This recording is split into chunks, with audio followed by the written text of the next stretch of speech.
I've said this plenty of times on Beyond Blue, but I'm pretty much in addiction mode all the time. I mean, it seems like I'm always fighting at least two, usually three or four addictions. So I thought that I would review my addiction zappers with you all because I've been practicing them this week. The first thing that I do is I tell everybody what's going on.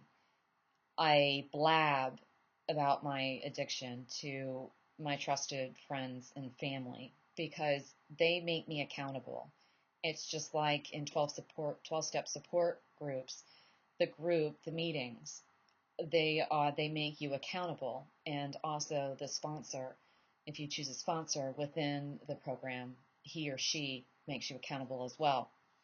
I think when you're fighting an addiction, you absolutely have to tell people because you need people out there to keep you accountable. You're going to relapse and you're going to continue your behavior if no one is looking out for you or if you don't have to hide the behavior from them.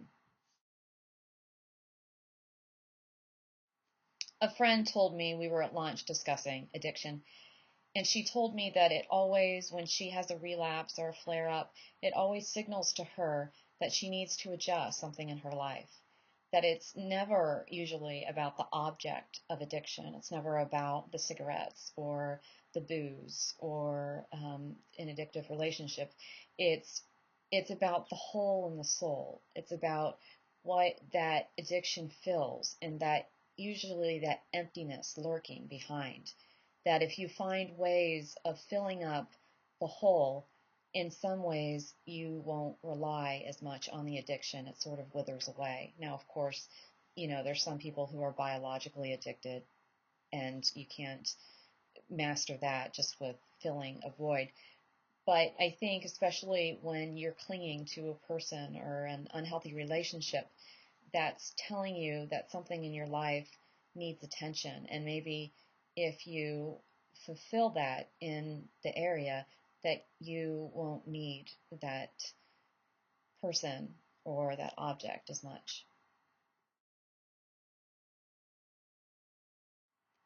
When I'm in enough pain, one thing I always do too is write it down. I've made several notes in my journal in the past. Note to self, do not do this again. This feels horrible. And that's very helpful to go back to those pages and to see what it felt like when I went out to lunch with this person, or when I called that person, or when I started smoking again, or, back when I was on a diet of chocolate and Marlboro Lights, that I have evidence that that didn't fill that hole. I have evidence that that made me hurt even more. So to keep a record like that, I think is very helpful.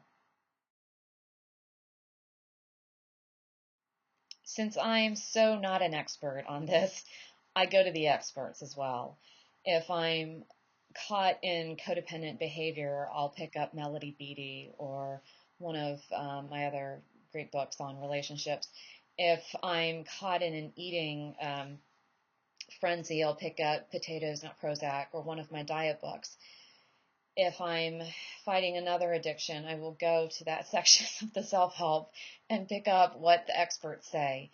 I think there's so much wisdom out there, and those books can be your buddies too. Those books can be your friends. They can teach you on the spot. They can be there at 3 o'clock in the morning when you can't pick up the phone and call a friend. And finally, I'll take it to God. I will just say, take it from me, take it from me, take it from me. I'll repeat that thousands of times a day as a mantra. And sometimes it works, and sometimes it's just practice. But I think the last place to go is always prayer.